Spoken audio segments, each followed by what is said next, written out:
प्रधान जी कहाँ है? बाबूलाल जी, प्रधान जी सीमावड़ोद वाले, इधर आओ, इधर आओ प्रधान जी। देखो भाई, कई युवा साथी खुद थोड़ा बहुत बोल देता तो नाराज हो जाते हैं, लेकिन आप एक बात नोटिस करो, आज मेरे ओरिजिनल पर्सनल जो साथी है, मेरे ओरिजिनल पर्सनल साथी हैं, वो एक भी मंच में नहीं आते। मनीष मीणा मालबमोरी आया क्या? आरडी गुजर सरपंच साहब को अभी बुलाया तब आया। अभिषेक सरपंच यहाँ दिख रहा है क्या? अबरार मलाना यहाँ दिख रहा है क्या? सुनील दिख रहा है क्या? हरीश बंटी दिख रहा है क्या? मेरे जो खास लोग हैं उनको जानता है कि हमें मंच में काम नहीं करना। मुकेश भरनी सरपंच साहब, ये सब लोग तो जनता में रह के लोगों के बीच में काम करते हैं, लेकिन जो नई भर्ती होती है उनसे भी मैं कहना चाहता हूं कि आपका काम है सिस्टम को मैनेज करना, सिस्टम को डिस्टर्ब नहीं करें। हाँ, एक गोविंद जी अटलपुरी जी भी आए, उनको भी हम 2 मिनट बुलवाएंगे। आदरणीय गोविंद जी अभी एक्टिविस्ट हैं, गोविंद जी अटलपुरी जी एक्टिविस्ट है, हमारे अटरू तहसील के हैं, इनको भी हम शब्द बुलाएंगे। खुशीराम जी आप भी बोलो, छोड़ जगह डोगरा बोलो, आजा डोगरा आजा। ये डोगरों में खंदा में बटान पहले चुनाव लड़े जो कॉलेज में यूनिवर्सिटी में, जब इसने बहुत मेरे को कंधे में बिठाया भाई। खुशीराम गुजर, आदरणीय खुशीराम जी गुजर बरवास, तो मैं 3-4 भाषण और मैं आपके करवा देता हूँ, लेकिन मैं कहना चाहता हूँ, मैं यहाँ अंतिम बात मेरी सुन के जा रहे हो, अंतिम बात मेरी सुन के जा रहे हो, वो अंतिम बात मैं ये कह रहा हूँ आपको, मेरे अंतिम शब्द बोल रहा हूँ मैं अब आपसे।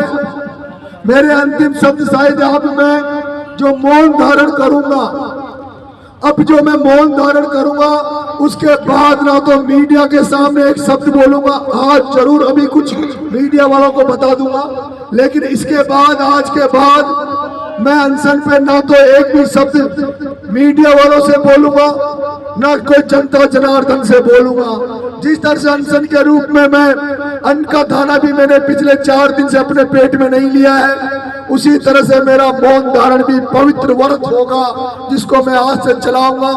वो मौन व्रत मैंने जो शर्त रख दी है मुख्यमंत्री जी से, मैंने प्रशासन के सामने शर्त रख दी है कि जब मेरी मांगे मान ली जाएगी 50-50 लाख रुपए की, इनको देने की घोषणा करने की जब मेरे पास स्वीकृति आएगी, तब मैं जब वो सीएम साहब से टेबल पर बात करूंगा तभी मौन तोड़ूंगा, उसके पहले मैं मौन नहीं तोड़ूंगा। तब मैं इस बीच में कोई प्रशासन का अधिकारी भी आएगा तो मैं उससे कोई बात नहीं करूंगा, मैं किसी से भी बात नहीं करूंगा। आज लास्ट मेरा 1-1.5 घंटे भी मैं जो हमारे साथी हैं उनको बाइट देके टीवी वालों को बोल के फिर मैं मौन व्रत लूंगा।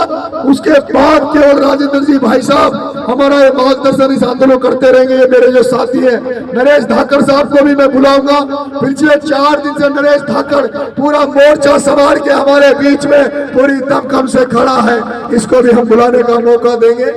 भाई सुरेश जी बोर्दा भी यहाँ आए, ऐसे बहुत दमदार चेहरे मुझे नजर आ रहे हैं, तो बहुत बड़ी संख्या में आज मुझे बहुत खुशी हुई।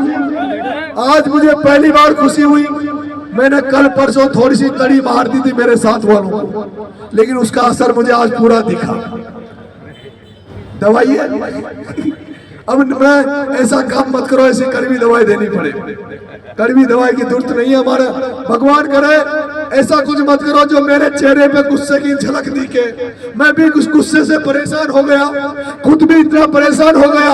अगर आज इस तादाद में अगर आप लोग नहीं आते, आप लोग इस तादाद में नहीं आते, तो मैं कल से कसम देने वाला था, मैं सोच लेता हूँ कि मुझे क्या करना है आगे। मैं 2 कदम आगे की सोच के चलता हूँ। जब मैं यहाँ आ रहा था तो मैंने पहले जवाहर से चला था, तब सोच लिया था कि यार अपने साथ साथ बकरियां भी हो तो कितना अच्छा है। वो आंदोलन भी बना, मैंने सोच लिया था अगर मेरी अपेक्षा के अनुसार आप लोग नहीं आओगे तो शायद मैं आज का दिन मैं कसम खा के सबको कसम देता, भाई साहब राजेंद्र जी को कसम देता कि भाई साहब आप लोग मुझे अकेला छोड़ के चले जाओ, मैं अकेला यही मरूंगा।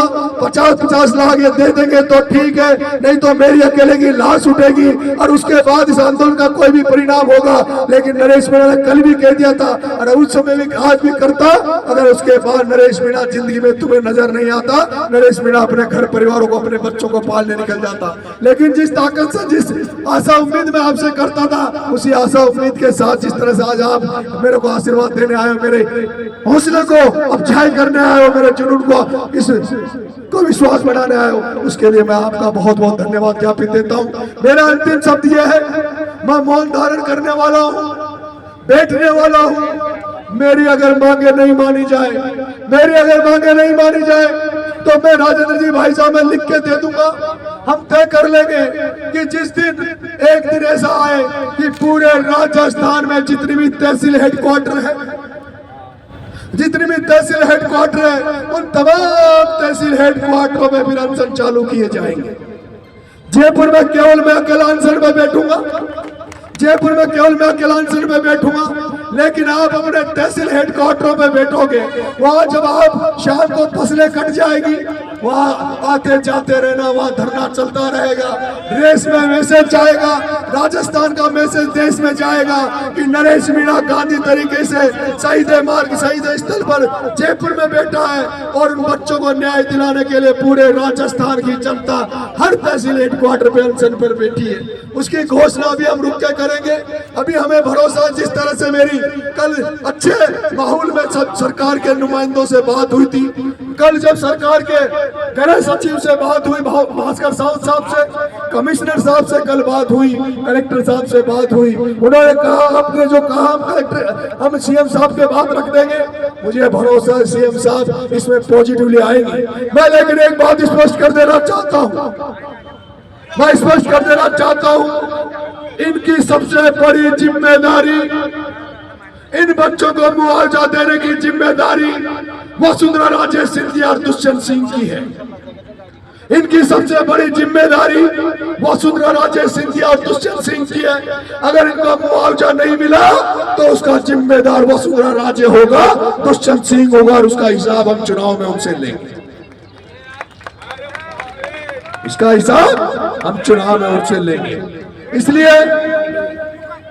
आप, क्योंकि मैं नहीं बोलूंगा और उसके बाद मुझे पता नहीं मेरे साथ अब कितने दिन मुझे यहाँ पड़ा रहना पड़े, क्या मेरी हालात हो। लेकिन अब आज आप लोग कुछ साथियों को सुनेंगे, भाई साहब गुड्डा जी को सुनेंगे, जो साथी अब एक तरह से मतलब होता जा रहा है। बहुत 12 से बहुत लोग आए जाएंगे, रात भर पड़ जाती है भाई साहब, 400 किलोमीटर। आप तो गए हुए हो, आपने तो देखा है। तो भाई विकास जी, धन्यवाद भाई साहब।